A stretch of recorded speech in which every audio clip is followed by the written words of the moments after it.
до 10 минут. Потом вопросы можете сразу задавать, чтобы не забыть по ходу. Саламатсыздарбы, урматтуу бүгүнкү конференциянын катышуучулары, эл аралык конференциянын жашыл логистика өнүктүрүү, экономиканы дамытуу өнүктүрүү жолу боюнча сиздерди баардыгын саламаттабыз.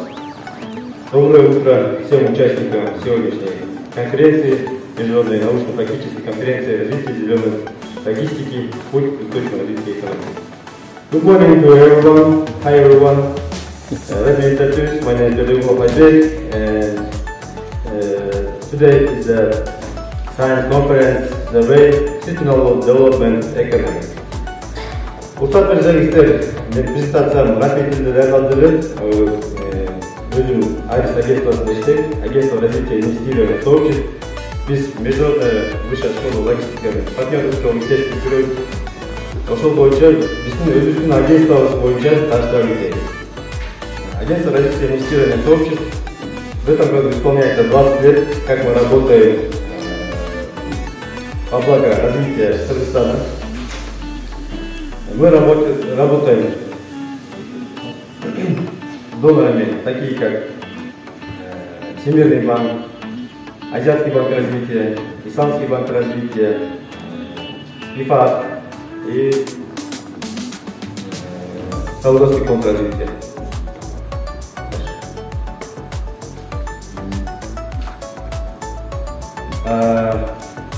Основной источник финансирования проектов АРИС в основном составляет это Международная ассоциация развития, такой как Всемирный банк.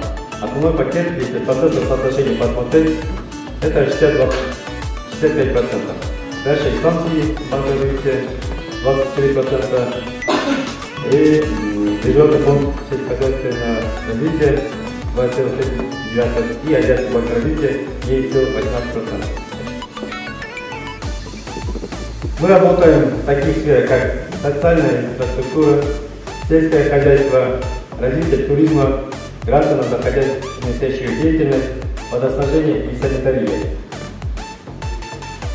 В основном упор, конечно, мы делаем на водоснабжение. Это около 50% всей финансирования идет по данному пункту, а также социальная инфраструктура 17%, сельское хозяйство 15% и туризм около 17%. Так, социальная инфраструктура. Здесь проекты улучшения теплоснабжения. Какие у нас есть проекты, в которых мы работаем в данной сфере? Проект улучшения теплоснабжения, дополнительное проектирование в рамках третьего проекта сельской инвестиции, проект поддержки местных сообществ, проект региональное экономическое развитие Волжской области, второй проект региональное экономическое развитие Москвы области. Данные проекты все финансируются Всемирным банком. Также у нас есть проекты улучшения доступа к качественным услугам социально-экономической инфраструктуры. В рамках проекта ФАРИС производятся предстоящие закупки, это строительство социальных объектов, школы, детских садов, спортивных залов, ФАПы, уличное освещение делаем, автодороги, если по необходимости, и повышение и тепло- и сейсмоустойчивости существующих зданий. Проекты, осуществляющие данные направления. Проект обеспечения доступа к рынкам, проект экономическое развитие Волжской области и второй проект экономическое развитие Баткенской области. Также, как я упоминал ранее, мы работаем в социальной сельскохозяйстве, наращивание потенциала в развитии животноводства, животноводческого продукции, финансирование модернизации производства технологического цикла и расширение производственных мощностей, создание и развитие необходимых производственных активов. То есть, какими словами, на данный момент идет развитие сельского хозяйства путем поддержки кооперативов для того, чтобы улучшить качество продукции, которая производится на данный момент производителем. Для этого приобретается ветеринарное оборудование, приобретается крупный рогатый скот, в основном крупный рогатый скот, для того, чтобы у них возможность потенциала было больше. Приобретается в основном из-за границы. Закупается оборудование для лабораторий, так как продукция должна быть качественная. И дается возможность приобретения сельскохозяйственного оборудования, тракторов, комбайнов и других мощностей. Одна из важных направлений – это развитие туризма. Данное развитие на данный момент – это проекты регионального развития и экономического развития Ошской области и Баткенской области. Два отдельных проекта. Если вы видите на нашей презентации, у нас есть достояние Тверской Республики, это Сулайман-Тов. И в рамках нашего проекта идет реабилитация Сулайман-Тов и Узбекского винолета. Также в Ошской области это улучшение инфраструктуры национальных парков, таких как Кызылзата, Харашоро и Акшарата. Строительство придорожных станций вдоль магистрали, для того, чтобы все туристы, которые посещают Кыргызстан, могли спокойно отдохнуть. Если есть дети, то будет комната для матери и дети, намазана, все Wi-Fi зоны, все удобства для того, чтобы турист чувствовал себя комфортно и удобно.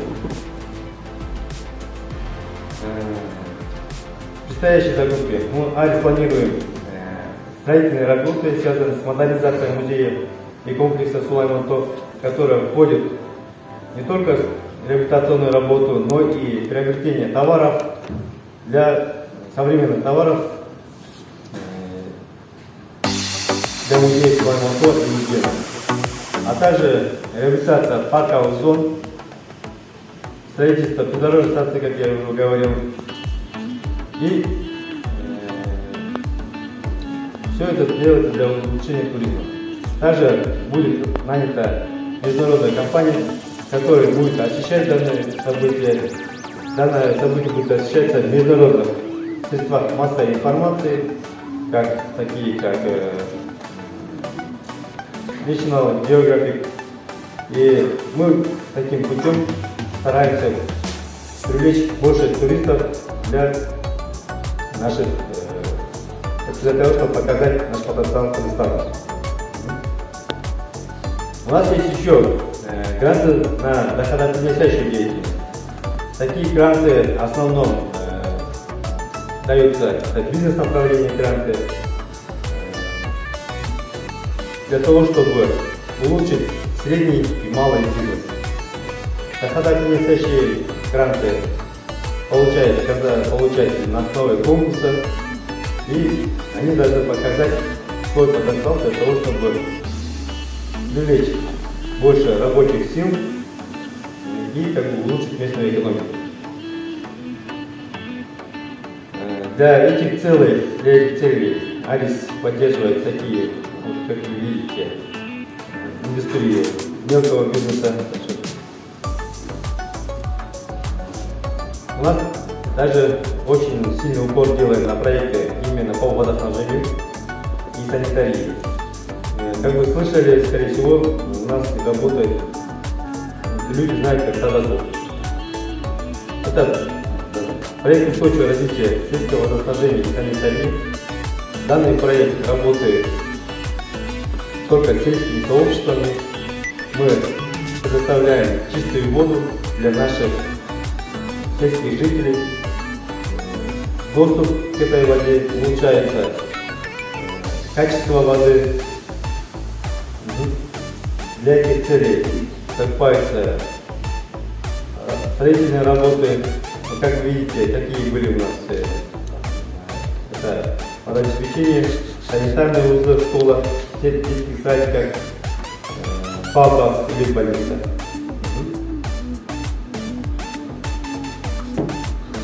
Закупается также лабораторное оборудование для санитарно-эпидемиологических станций и водообменных счетчиков.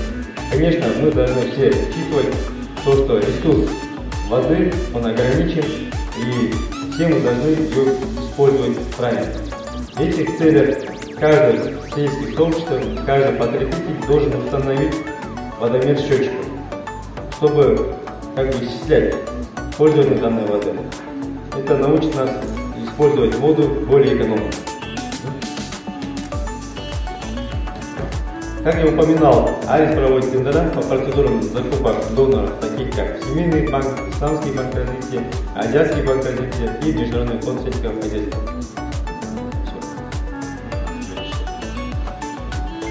Когда мы проектируем наши проекты, для нас важно, чтобы энергоэффективное было здание. В этих целях мы прорабатываем, чтобы тепло не уходило, чтобы мы не использовали уголь, использованием отопительной системы, чтобы энергосбережение все было. Все это делается в рамках зеленой экономики. Вот. Вкратце, если сказать, то в настоящее время очень важно при приобретении товаров, работ и услуг именно жизнедеятельность продуктов. Чем больше мы делаем упор на данный момент, тем лучше будет все это в будущем. И вас, молодых людей, которые, я смотрю, сидят очень внимательно меня слушают, я хотел бы призвать использовать зеленую экономику в ваших целях. Если даже мы какой-нибудь продукт потребляем, то вот эти баклажки отправлять на место их сортировки. Таким путем мы тоже будем складывать свой вклад. Спасибо.